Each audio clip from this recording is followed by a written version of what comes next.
Bonjour à tous et à toutes et bienvenue dans votre revue de presse sur M241 TV.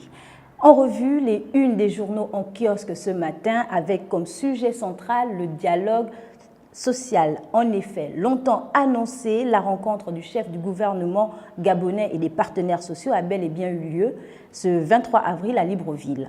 Jouons sur le registre de la dramatisation adopté par le Premier ministre Julien Kogué-Bekale en mettant l'accent sur les réformes gouvernementales. Le quotidien national titre à sa une obligation vitale. Le cadre ainsi planté, Matin équatorial, quant à lui, poursuit la thèse selon laquelle le gouvernement veut atténuer le malaise social.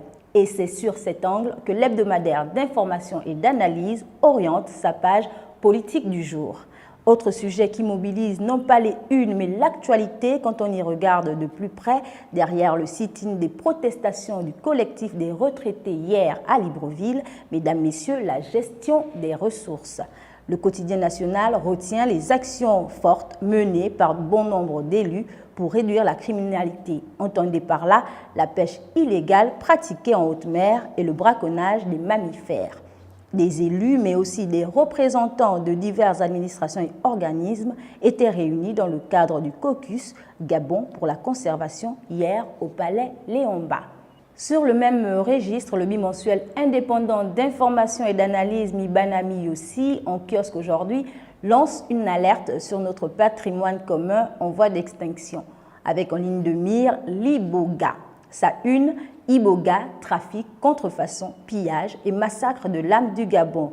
Mibanami aussi nous renseigne que des cliniques spécialisées dans des pays occidentaux de la contrefaçon et un trafic international autour de l'Iboga échappent totalement aux autorités et au fisc gabonais, ce qui entraîne une inflation ahurissante de son prix et met en danger les réserves d'Iboga au Gabon, au détriment, note la rédaction, des buitistes et tradipraticiens gardiens de la culture et des pratiques ancestrales autour de cette plante qui pourrait disparaître du domaine public d'ici 2020 si rien n'est fait.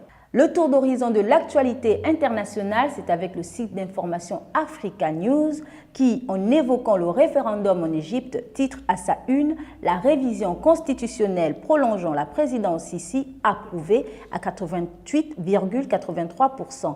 Et avec à la une de l'Express, les attentats au Sri Lanka, le bilan s'alourdit encore, au moins 359 morts. Touchée dimanche, la série d'attaques sanglantes dans les hôtels et des églises a été revendiquée mardi par le groupe terroriste islamique. Un attentat qui compte parmi les plus meurtriers depuis le 11 septembre 2001. C'est ici que s'achève notre revue de presse. Merci à tous de l'avoir suivi. À vos lectures, à demain.